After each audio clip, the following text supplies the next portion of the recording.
இப்புவிதனிலே பிறப்பெடுத்தது அரிது அரிது. இப்புவிதனிலே நான் நடந்து உழன்று புரண்டு வாழ்ந்து காட்டுவதும் அரிது அரிது.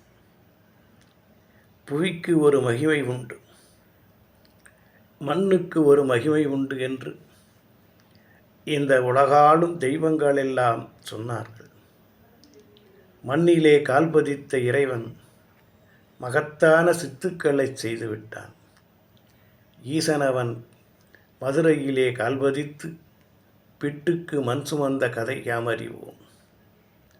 நேசமுடன் புவிதன்னை காத்து ரட்சிக்கவே மகாவிஷ்ணுவும் அவதாரம் எடுத்த இந்த புண்ணிய பூமி, ராம அவதாரம் கிருஷ்ணாவதாரம் என்ற 2 அவதாரங்களிலே பூமியிலே கால்பதித்த அந்த பெருமான் இங்கே நமக்கு நல்லாசி கூற வேண்டும்.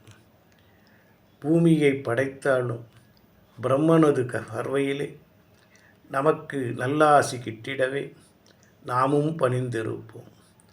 பணிவது ஒன்றேதான் நம் கடன் என்றாலும் பணிய வைப்பதும் அவனன்றோ என்றறிந்து வாழ்ந்திடுவோம்.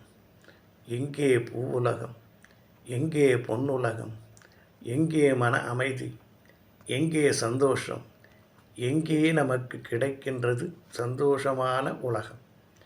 இதுதான் நமது கேள்வி. கேள்விக்கு பதில் தேட தேடி தேடி நீ அலைய கிட்டியது என்னவென்றால் ஒன்றுமில்லை ஒன்றுமில்லை, அலைந்ததுதான் மிச்சம் என்று உன் உடலை தளர்த்தி சோர்வுற்று ஓர் மூலையிலே உட்கார்ந்து விடுகிறாய். ஆனால் நீ தேட வேண்டியது என்ன, உன்னிடத்திலே வந்து சேர வேண்டியது என்ன என்பதை நிர்ணயிப்பவன் இறைவன். இறைவன் நிர்ணயித்த ஒரு செயலிலே சிக்குண்டு அலைந்து திரிந்து அல்லல்பட்டு வேதனைப்பட்டு கடைசியிலே இதுவா வாழ்க்கை என்று நொந்து வாழ்கின்ற மானுட ஜென்மத்திற்கு நிச்சயம் ஒரு வழி கிடைக்க வேண்டுமென்றால் அவன் சத்தியம் தவறாதிருக்க வேண்டும்.